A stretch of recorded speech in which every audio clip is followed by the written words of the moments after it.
inviting me back to AIM's mindfulness experience. I really love being on here, seeing all you guys, and good to see you, Angela, and nice to meet Ashley. Just met her, and good to see you too, Lee. I will try my best to sub for Misha today for the COVID Q&A, but definitely if Lee or Ashley or anyone else has any, kind of research or things you've read, love to just kind of chime in here. I know we have some questions, so I don't have anything specific prepared, except that I'll just try to answer some questions and maybe thoughts about the second booster rec. But if anyone has any questions, just please feel free to shout out or put in the chat. So as you probably all know, the FDA has approved additional shots for older Americans and for those with certain immune deficiencies. Specifically, there's an authorization that happened just a couple of days ago on Tuesday. A second booster dose of the COVID vaccine for all adults 50 and older has been approved. Approval versus recommendation is slightly different. So it's approved, meaning you can get it if you're over age 50. I don't think that means that it's officially recommended by the FDA. It's just that it's been authorized. So I think we have one question so far in here from Al. What is the protocol in New Zealand? Was that your question? Sorry. Yeah, I think that's aimed at me because I'm from New Zealand. Okay. Difficult to answer because I don't think there is a protocol as such. New Zealand seems to be following the United States. Currently, the recommendations in New Zealand is that you're from age 5 up, then you should get whatever shot you're entitled to. So obviously the young ones are starting on their first and then their second. We've recently just had some information to say that if you've had COVID, you shouldn't get your next shot for 3 months. That's just come out last week. But New Zealand's been COVID naive. So, we had very small numbers of COVID, and now with Omicron, they're talking the thousands each day. But so that I would say that we're just following the United States. The second booster isn't available here yet. Many people haven't even got their first booster because of the whole wave. So, but no, as far as I'm aware, we don't have a protocol other than if you're 5 and up, and you are due to have your vaccination, then go and have it. Thank you. Thank you. Yeah, I think that in a way we're trying to all, I think in the CDC, the FDA is really trying to follow the research, what the needs are in the US in terms of here, especially what's kind of going on, demographically with COVID and, the new cases and all that. So generally speaking, I think a question may come up in terms of, say someone's over the age of or 50 and older, should they get the vaccine? Should they get the second shot? I think most of the evidence comes from the Israeli study. So there was a 500,000 person study from Israel that showed that people that received a second booster of the vaccine, it was the Pfizer vaccine that was studied, had a 78% lower mortality rate from the disease. And this was basically, they looked at people from age 60 to 100. So this is actually 60 to 100, a 40-day study. And this was the largest healthcare provider in Israel called Clalit Health Services. And essentially, about 58% of the people in that study, which again, more than 500,000 people, 58% had gotten a second booster. And then the other 42% had one booster. So they all had the full vaccination series, the initial vaccine series. And then one group has gotten, one booster, the other's gotten 2 boosters. There were 92 deaths in the first group in that 40-day period. The first group with only one booster, and there was 232 deaths in the second group. I'm sorry, 92 deaths in the group with the second booster, and 232 deaths in the group with the first booster.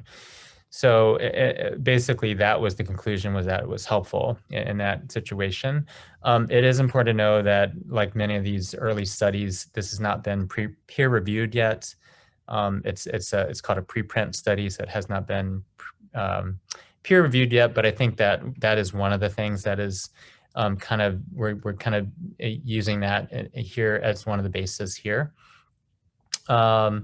Okay, so Elizabeth says, I've read conflicting recommendations about the continuing need to boost for COVID. Gerontology says definitely do get a second booster now, and then in the fall get a specific Omicron booster. Other places there talk about stressing T cell production with continued boosting. I think there is a real point to that concern, Elizabeth.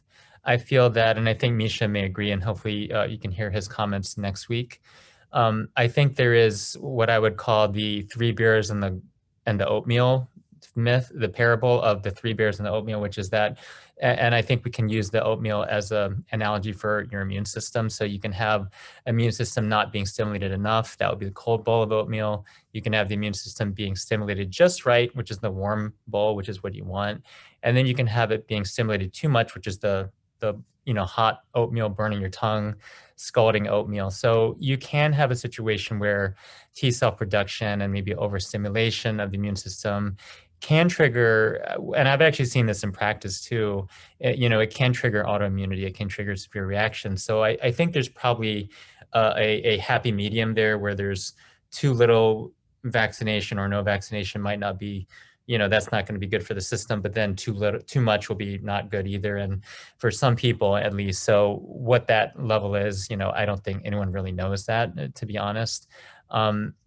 When you look at the overall, magnitude of the benefit from an absolute risk reduction perspective, based on that Israeli study, there is some benefit, but the absolute number is still pretty low. And if you think about that study being 500,000 people, I'd love to hear from some of the research gurus here, like especially Lee, if you don't mind chiming in. If you don't mind chiming in on that, or Ashley, if you're interested. And and I think the universal variant vaccine, Al's question, I think people are working on that. And I think if something can be done, that would be a good option, something that's universal against like all coronaviruses. So I know companies are working on that. I think that is the goal, is by the fall, is to have what's called a pan coronavirus vaccine. But for now, I think we're just dealing with the, sort of the original kind of vaccines that we're having. And then of course the Omicron vaccines. Andrew, I'm just going to chime in. This is Lee. Thank you. So vaccine technology is very fascinating, and actually I think I do have a little bit of background on. And I think the easiest way to explain what's going on with the different variants of the different vaccines is actually to think about the flu vaccine. So you know how we have to get the flu vaccine every year, and it's because it changes so quickly that we can't have a universal vaccine. Now, COVID seems to be a little bit slower, so we're hopeful, and then the immunity seems to stick a little bit longer. So we're hopeful we might actually be able to get to that universal variant. But that being said, worst case scenario is we have to get a periodic booster, which really isn't the end of the world, particularly if it's not even every year, like with the flu. Like that could be quite easy. And they're coming out with different forms now too. So maybe they will have a nasal spray or something that's maybe a little bit easier to get than the vaccine by shot. So lots of things to look out for, but we're not quite there yet. I agree, Lee. Thanks for that comment. I think that it certainly could be possible that an annual booster would be needed based on mutation rates of coronavirus, et cetera. I know also, if anyone's interested, I believe Novavax is being considered by the FDA for emergency use authorization for their vaccine, which is a different technology than mRNA. So that's one another piece of the puzzle. I don't know if anyone knows about this. I haven't really looked in this too much, but Linda was saying that there is some financial relationship between Pfizer and Israel. Linda, do you want to speak to that? I don't really know too much about that. At the outset of the research on COVID vaccination, Pfizer created an exclusive contract, or Israel agreed to an exclusive contract with Pfizer.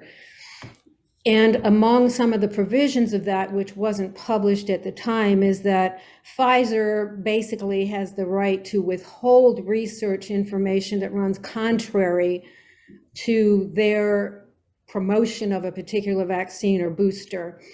That arrangement has been in place from the get-go, but you don't find mainstream media even mentioning that there is such a contractual arrangement. And it did have financial and supply benefits for Israel in terms of being on the front end of any distribution of vaccination by virtue of entering into that.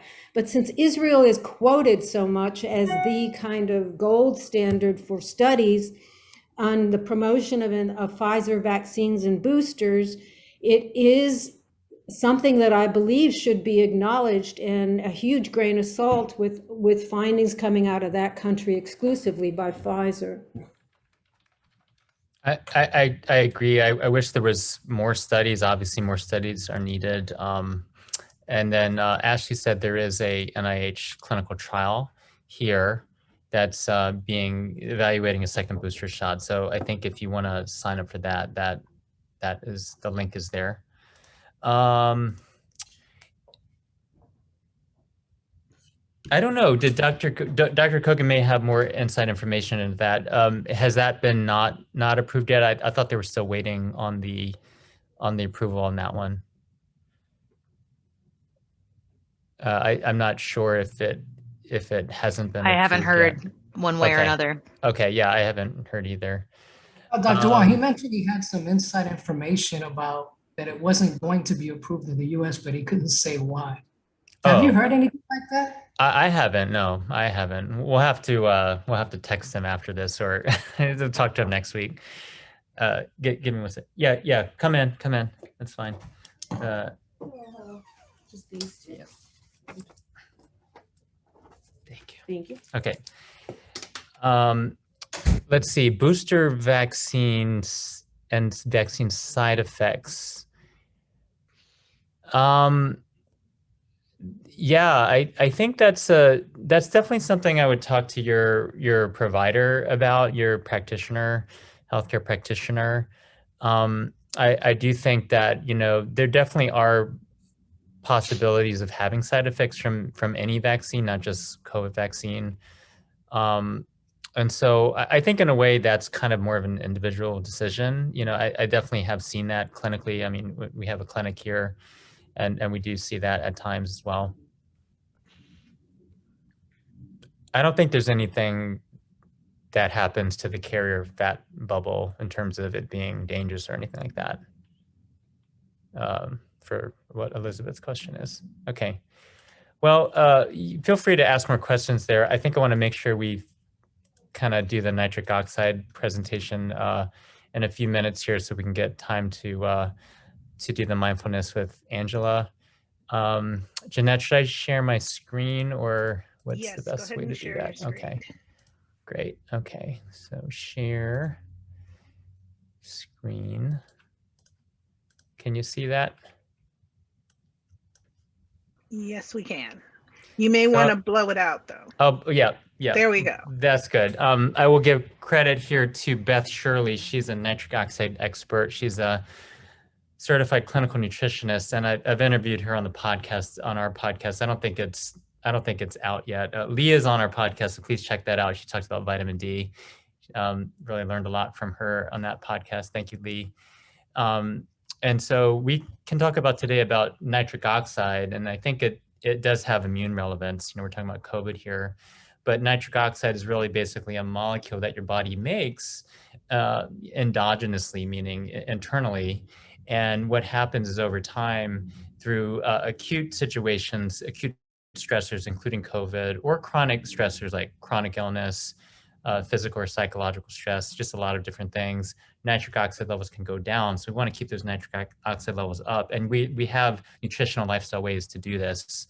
And this can really prevent a lot of illness and can optimize health. So that's kind of the idea today, is talking about a molecule that you may know about already. I'm kind of curious, before I start this though, how many people know about nitric oxide? Now, this is not nitrous oxide, which is laughing gas. This is a whole different thing. How many people have heard of nitric oxide and have kind of know? Okay, some people yes, some people no on here. Great. Okay, well, thank you. So nitric oxide has different functions in the body, but you can see that nitric oxide affects things like, I think everyone knows about Viagra and Cialis. So nitric oxide is going to be really helpful to open those arteries, including the penile artery, which is really important for erections, or for even in the case of, the arteries going to the female erogenous zones to activate libido. So these are actually what gets a lot of press for nitric oxide. It's like, okay, we're going to build up that nitric oxide, we're going to get erections, we're going to get libido, but it does so much more than that. We know that heart disease is still the #1 killer in both men and women, really everyone. So it's going to also reduce things like stickiness of the vascular system, meaning it's going to reduce the risk of blood clots, it's going to reduce the risk of hypertension because it helps to vasodilate the arteries, helps to open those arteries. So really, really important to have high amounts of nitric oxide to have a strong cardiovascular system. And that kind of leads us into the other organ systems, things like the kidneys and the brain, and certainly the immune system as a general system as well. If you have enough nitric oxide, you're going to have enough blood flow. That highway is going to be a bit larger. So how many people drive on 495 ever? Anyone? Or I-95. So what would happen if that, 4-lane road or 5-lane road became like a 2-lane road, right? There'd be a lot of cars and trucks, packed in there, a lot of pollution and a lot of even car crashes. So this is the kind of thing that happens over time as the nitric oxide gets lower, is we're going in our bodies from this, 5-lane, it's flowing really nicely, kind of arterial system and vascular system to like a 2-lane road. And that's going to have a lot of, long-term and important implications for your organs, for all the organs that we mentioned. In addition to that, we think about the immune system. We're always looking at how do we boost our, levels of natural killer cells and T cells, and the antibodies and things like that are protecting us. Well, if we don't have the circulation, if we don't have that highway open, those antibodies and those immune cells are not going to get to those organs, not going to get to those viruses and bugs that we're trying to get to. So again, that circulation is kind of like that highway for your whole system, and nitric oxide is the key element to help keep that open. And you can kind of see here some of the other systems here. Red blood cells. So this is, I think, something not well known, is that we all know that, if someone has low oxygen, they're not going to feel well. And if someone has anemia, they're not going to feel well. So you need, in order to have enough energy, you need enough red blood cells. So you got to make sure to check for anemia. And if you have that, get that checked out. You also have to make sure you're getting enough oxygen. I would definitely make sure that, you or your loved ones, if you're feeling tired, think about screening for sleep apnea. It's something we see a lot in our clinic. But what I think people don't realize is that red blood cells require nitric oxide. So that's like the third wheel, there to deliver oxygen to cells. So you can have enough red blood cells, you can have enough oxygen, but if you don't have enough nitric oxide, then that whole system isn't going to work. So that's probably one of the big things. The other big thing is that nitric oxide supports neurotransmitter function. We already talked about cardiovascular up here. Neurotransmitter function, things like serotonin and dopamine, basically it's going to help with methylation, and that's going to help with getting your happy mood chemicals going, so that you feel good, you're focused, things like that. That's actually very important. And the other thing is, did you know that, we talk a lot about in integrative health about gut function, and we talk about healthy food and real food and nutrition. Well, did you know that if someone doesn't have nitric oxide, then their bowels might not be moving and the gut microbiome might be imbalanced. So this idea of nitric oxide, and we're going to tie that in nutrition in a minute, nitric oxide helps to regulate gastrointestinal function. So you can see all the different things here, and hopefully we can send the slides to everyone, right, Jeanette? I think. So these are very in-depth slides, I think, and I think basically there's too much to cover in 10 minutes essentially, but I just want you to see how important nitric oxide is. There's two pathways, basically. Pathway 1 is called the L-arginine pathway, and pathway 2 is called the nitrate pathway. Now, arginine pathway, you can't really, it's hard to get that a bit higher, because what happens is there's an enzyme called nitric oxide synthetase, whose function goes down over time as we all get older. And that's just a function of just the natural process of that enzyme changing function and not being as effective, essentially. So you're having less nitric oxide production from pathway 1 as we all get older. But there is a pathway that is more dietarily influenced that we can influence, called the nitrate pathway. The nitrate pathway is going to be influenced by dietary nitrates. That's going to be your dark leafy green salads. Arugula is very high in nitric, or nitrates rather. Beets are also very high in this. So I really like either beets or beetroot powder for that reason. So there are other ways to essentially influence this nitric oxide pathway so you have enough nitric oxide. Here's sort of just a graph of how it declines with age and how you can have decreased nitric oxide leading to as a causative progression of vascular dysfunction. So again, this is not just a association thing. This is actually one of the big causes of vascular inflammation and heart disease is low nitric oxide. So here are some factors affecting nitric oxide formation. Pretty much everything. Stress is on here, so make sure we meditate like Lee is doing here. Exercise, getting some aerobic exercise especially, but also weight training. Any sort of exercise where you're moving your body is going to increase your nitric oxide. We're going to try to avoid things like fried foods, excess saturated fat, too much sugar. That's going to also decrease nitric oxide. You want more of those anti-inflammatory Mediterranean diet type of foods, essentially. Okay, I'm going to skip over some of this here. Just let me know if you have any questions about this. This part, I don't know if we need to go over too much, except just to say that I like this because, it is cherry blossom and allergy season right now. So nitric oxide helps to reduce mast cell activity. So the mast cells are the cells that reduce histamine, that release histamine rather, which is going to make you sneeze and make you have itchy rashes and stuff. So if you have any allergies, think about nitric oxide. Think about ways to boost that nitric oxide through nutrition, etc. Exercise, like I said. Nitric oxide is going to help with reducing gut inflammation. It's going to help repair leaky gut. It's going to help optimize the gut microbiome. Nitric oxide is going to help optimize cognition, and you need a healthy brain. You see that you need a healthy brain to produce nitric oxide. So it's kind of a chicken or the egg thing, is that when you have a healthy brain, you produce more nitric oxide, but then if you don't produce as much nitric oxide. So that's important to know. Nitric oxide is one of the big causes of hypertension. How many people have hypertension? Like a lot of people. And hypertension is one of the big risk factors for dementia, one of the big risk factors for cognitive impairment. So we want to make sure to control that. And one of the ways to do that is with nitric oxide. I think, let me just see if there's something on here. Okay, this is important. So when nitric oxide, essentially, as there's less nitric oxide, then there's less of an ability to control sleeping patterns. How many people have sleeping issues? I mean, this is like a big factor as well. So it's going to help to control circadian rhythm activity, essentially.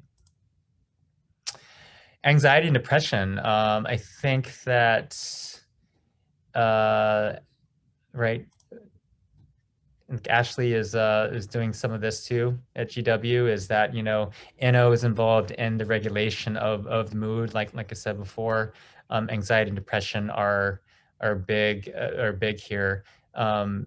Partly because nitric oxide helps to promote what's called brain-derived neurotrophic factor, or BDNF. But also because nitric oxide helps to promote something called BH4, which essentially it helps to increase the production of neurotransmitters, which ultimately affects how we feel, what our quality of life is like. Okay, so here are all the things that could lower nitric oxide. You kind of see here, age, especially over the age of 40, sitting on the couch too much, physical inactivity, standard American diet that's more inflammatory, Mouthwash, I think that's really an interesting one. How many people take Listerine or, something trying to reduce cavities? I think there is a problem with too much mouthwash, which is that it will reduce the oral nitric oxide, the amount of nitric oxide in your mouth, which is not good either. So last slide, these are the great ways to increase nitric oxide. We're looking at leafy greens, we're looking at beets, we're looking at sauna. I recommend we do about 10 minutes of sweating. So if you take a sauna, whether at your gym or you have a private sauna, you can actually sweat in there. However long it takes to sweat, start timing it when you're starting to sweat. So if it takes you 20 minutes to sweat, then you might be on the sauna for 30 minutes total, and then exercise. So those are like the really good ways to increase nitric oxide and preserve that over a lifespan so that you have good health span. I hope this is a little bit of an overview. If you have any questions, just contact me through Capital Integrative Health if you have any questions about the presentation, but we'll definitely share this with you. And I want to thank Beth Shirley for putting together some of this too, and also Jen, who's our nutritionist and marketing director at Capital Integrative Health, has helped with this presentation as well. So I want to thank her for that. And thank you very much. Thank you, Dr. Wong. That was great. Everybody, I put the link to the slides in the chat window, but I'll also send it to you in the email. So don't worry, you'll get it. And now I think we will do some mind body with the amazing Angela. Thank you. Okay, I just want to make sure you can hear me well. How does it work? Can you hear me? Yeah. Yes, you sound good.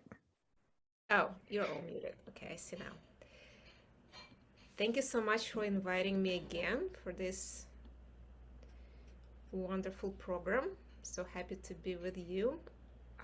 As I work on Fridays, so I can't make to every single program, but I try to listen to YouTube channel later.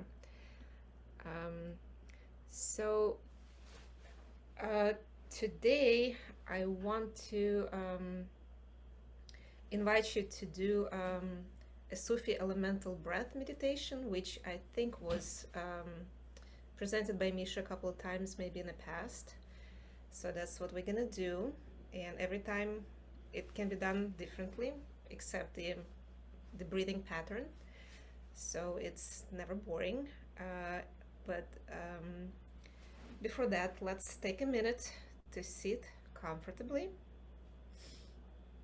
with the body relaxed and grounded, yet your back and head are relatively upright, if possible.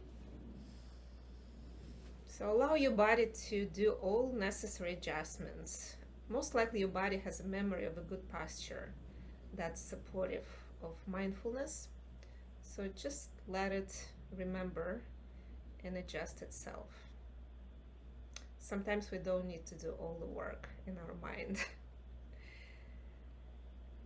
So as I said, I would like to lead you to Sufi purification breath practice, and but before, let's do some settling in our bodies. So when we enter space, any new space or even familiar space, there is an essential reflex that our body does, that happens, and we call it orientation. So it's our instinctual way to check if our environment is safe for us, and this reflex is directed not by our mind, by more of our autonomic nervous system, and result is sent back and allow us to relax and settle. And as we speak of nervous system, it allows our vagus nerve to kind of get toned, to relax as well. So in order to do that, let's just do this orientation piece. So let's open our eyes if they were closed. So let our eyes open and simply look around. So it doesn't matter where you are right now. Just look around your physical space, not the screen, but the physical space. So let your eyes do the looking, up, down, left, right, all directions. Don't even tell them where to look, just kind of trust that they're gonna do it right way. Don't direct them. Turn your head slightly to look at the periphery. So, and there is no need to look at anything in particular. Just actually see. If you see, it's okay. If you don't see, it's okay. Just look as an animal, kind of checking the environment, if that picture helps. Just look for anything unusual. If something stands out, just notice that. You can also think about this as just stretching your eye moving muscles, or taking your eyes for a walk. So let's just take a minute to really allow your eyes to walk around.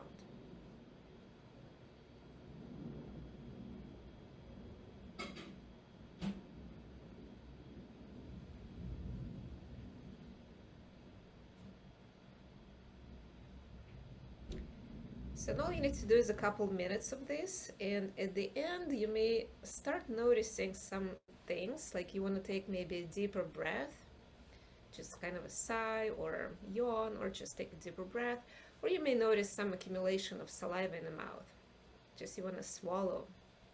So these are all great things. These are signs that they may be subtle first, and if you do take it as a practice, you may notice it more pronounced. So they're all just signs that your vagus nerve is toning, and kind of your nervous system is reset, you feel safe, and this is exactly what we want, right? Okay, so now bring your attention to the soles of your feet and base of the spine, where we are connected to the earth.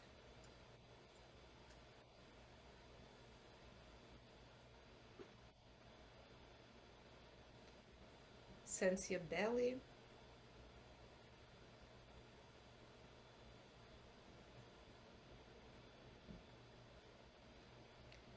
Follow your backbone from the base of the spine all the way up to the neck, vertebrae by vertebrae.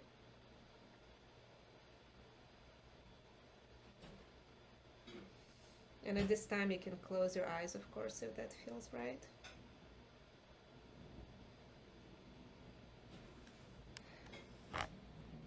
Notice if your neck is still flexed a little bit, and if so, let it strengthen more by slightly backing your chin down.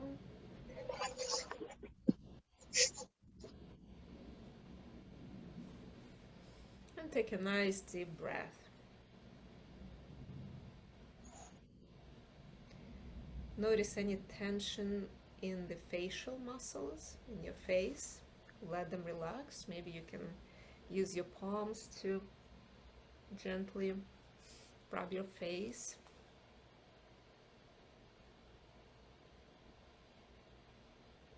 So sense the whole body from the feet up to the top of the head.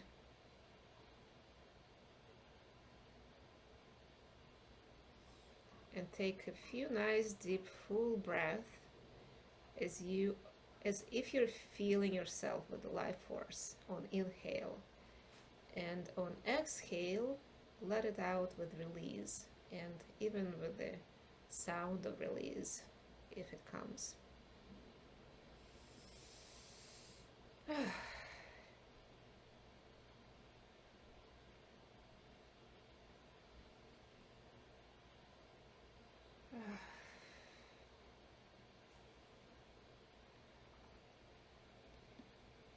So we're going to begin our elemental purification practice with the earth breath, inhaling and exhaling through the mouth. So we use natural breath, no effort. Inhaling and exhaling through the mouth. Oh, I'm sorry. Nose. Nose, yes, of course. In and out through the nose. So, natural breath. And with the earth breath, let's sense the base of the spine and soles of the feet again. Visualize an earthly green landscape.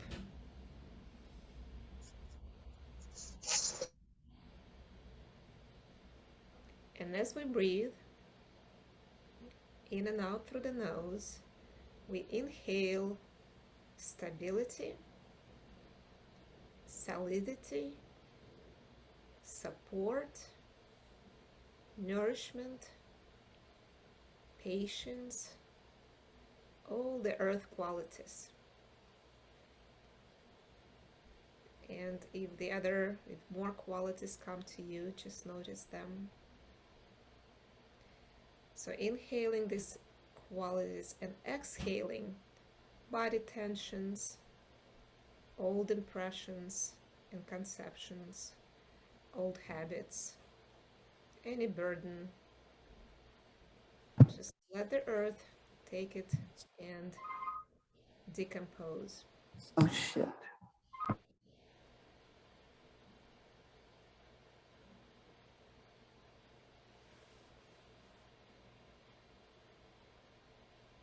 In and out through the nose.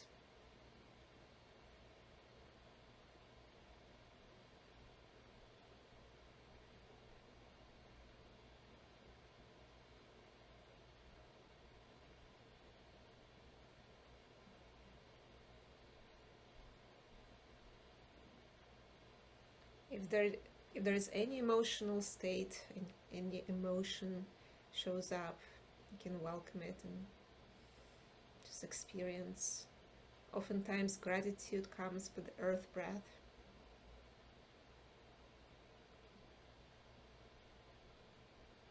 There could be some other emotions.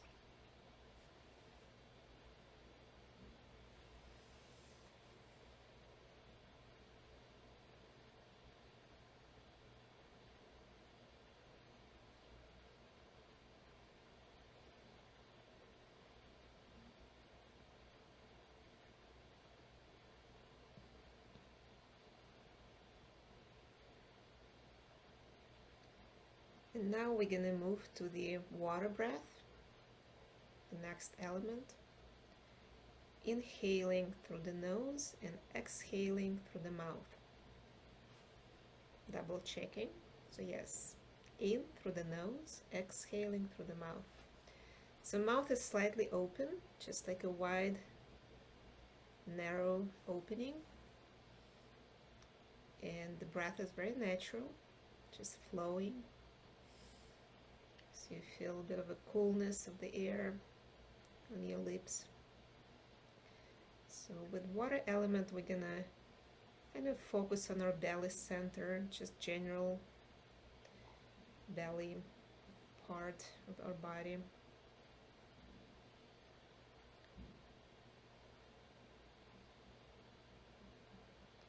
So visualize standing under or near a beautiful waterfall on a hot day. You can still keep the vision of greenery around from the earth.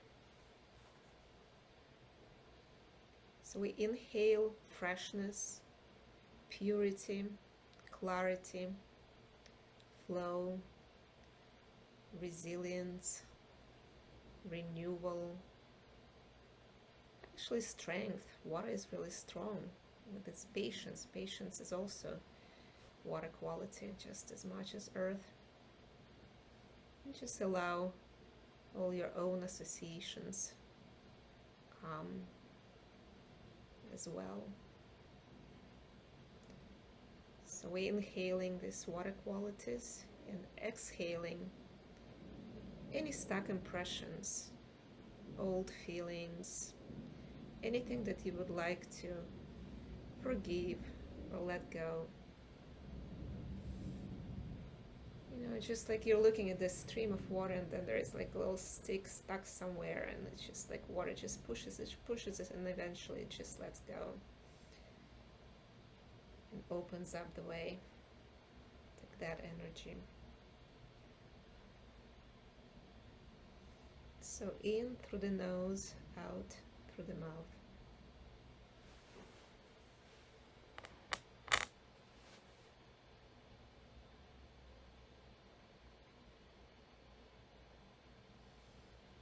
That freshness of water you can sense with your skin, or sensation of drinking fresh spring water if you're thirsty.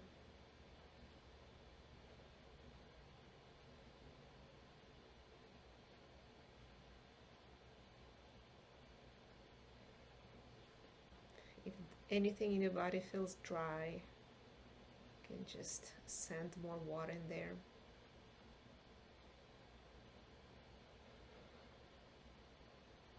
Or maybe in your heart.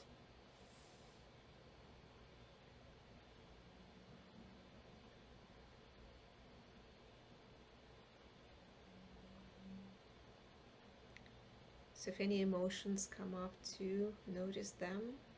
Sometimes water is associated with some sadness and grief, or forgiveness, but it could be anything.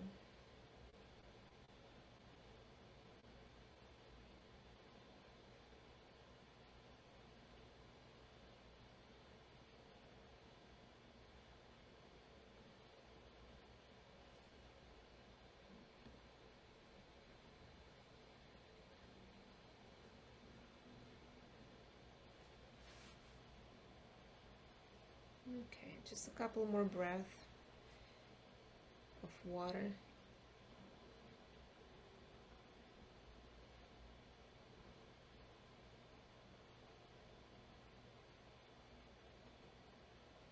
And we are moving to the fire breath. So the fire breath goes like that. We inhale through the mouth, just between the lips again, sensing the flow of the air as it gets in, and exhaling through the nose. So in through the mouth, out through the nose. Natural breath. So this time we sense the chest area, solar plexus, the heart.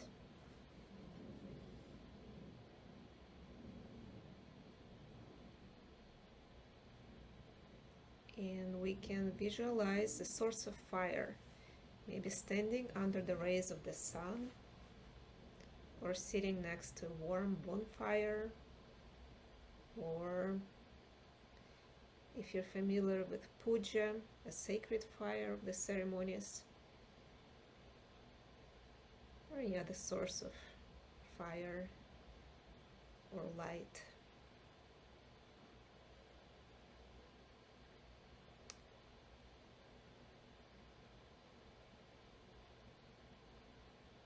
So we inhale the warmth, the heat, the sustenance that reaches our bodies from so far as the stars, like a sun, supports life,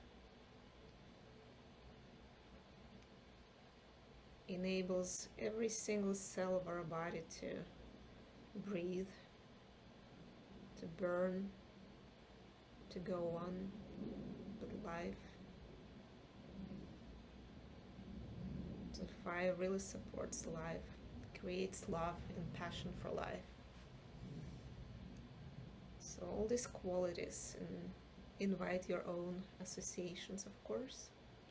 Just maybe love, passion, joy, excitement.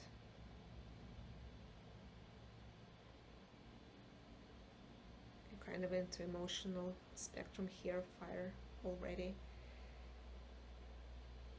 And exhale the fumes and smoke, all the stuff that wants to leave the body, all the toxins, all the stuff that we kind of burned in our cells, and now it just needs to leave. It's kind of like a natural waste, basically. Natural waste that we produce in our body and also in the mind when we burn energy, we go through emotions every day.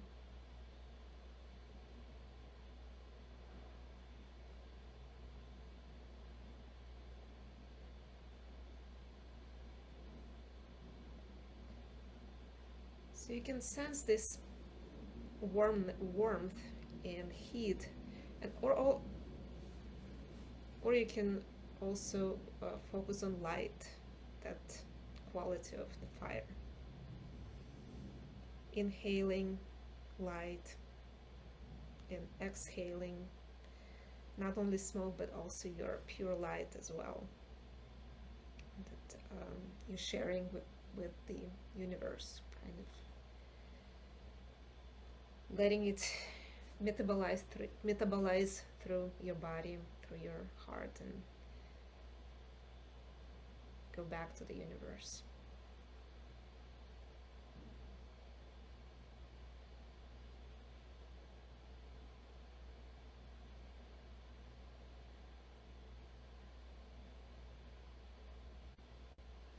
Just taking a couple more breaths of fire in through the mouth, out through the nose.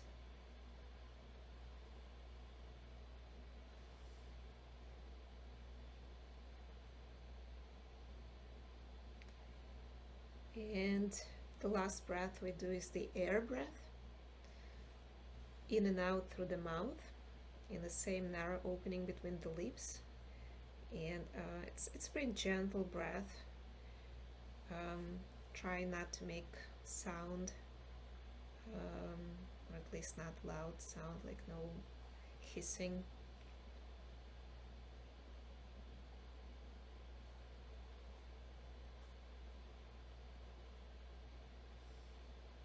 With this it's natural, but if you want to take a deeper breath, please do so.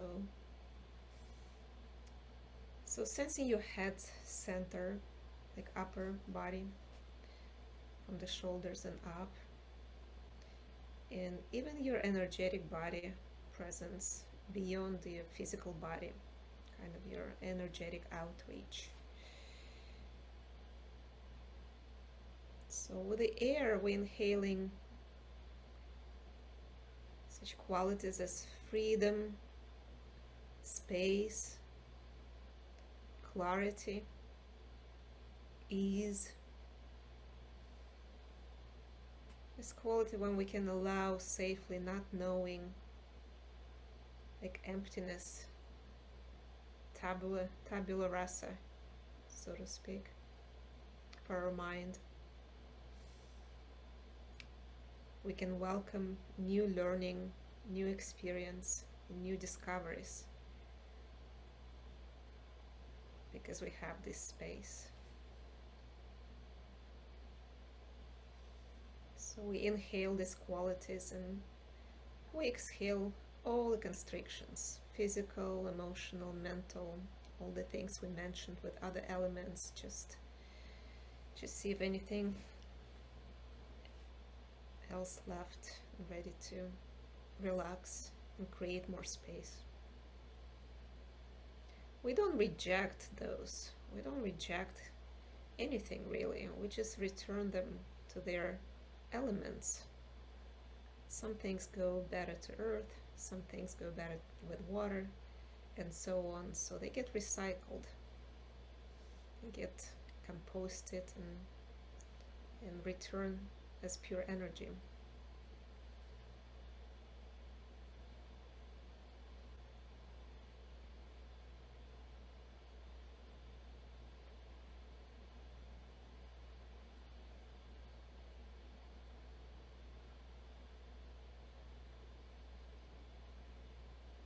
So in and out through the mouth.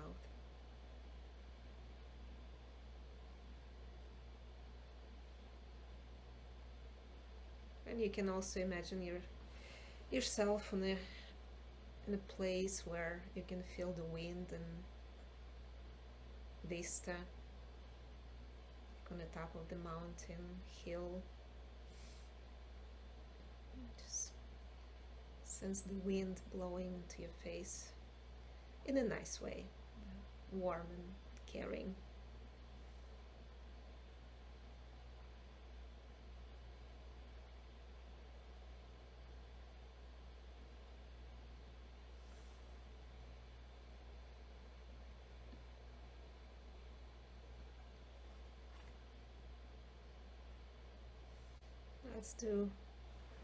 Let's do a couple more breaths.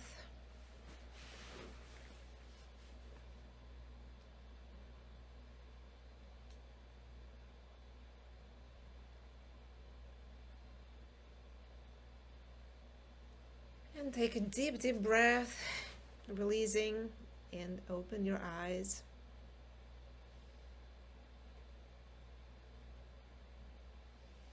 Sense your arms and legs. Stretch.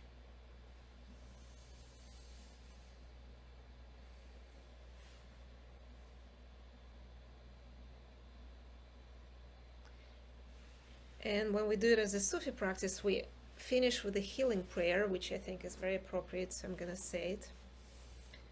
Beloved Lord, Almighty God, through the rays of the sun, through the waves of the air, through the all-pervading life and space, purify and revivify me, and I pray, heal my body, heart, and soul.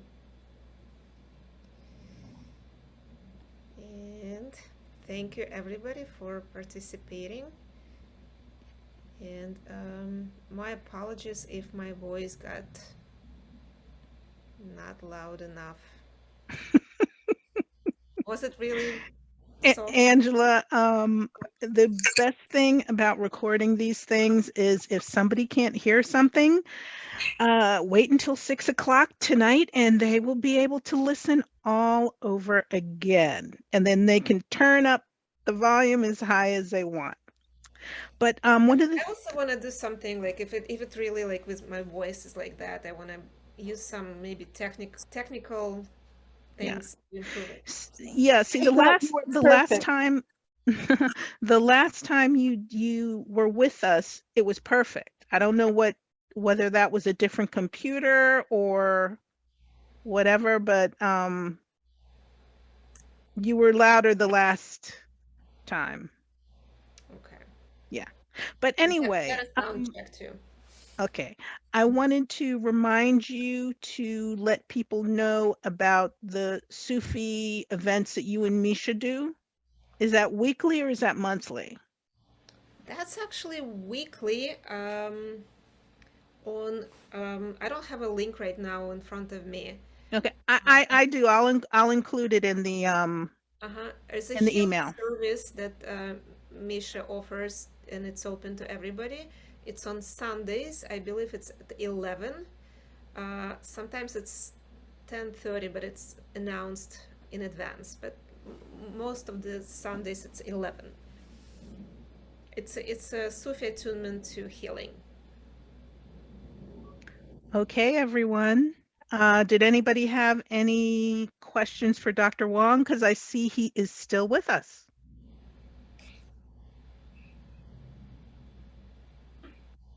No? Okay, great. I would like to thank Dr. Wong and Angela for being kind enough to give us their time today. We value it. We value you. Everyone have a beautiful weekend. Bye-bye. Thank you, Jeanette. Thank you. Thanks, everyone.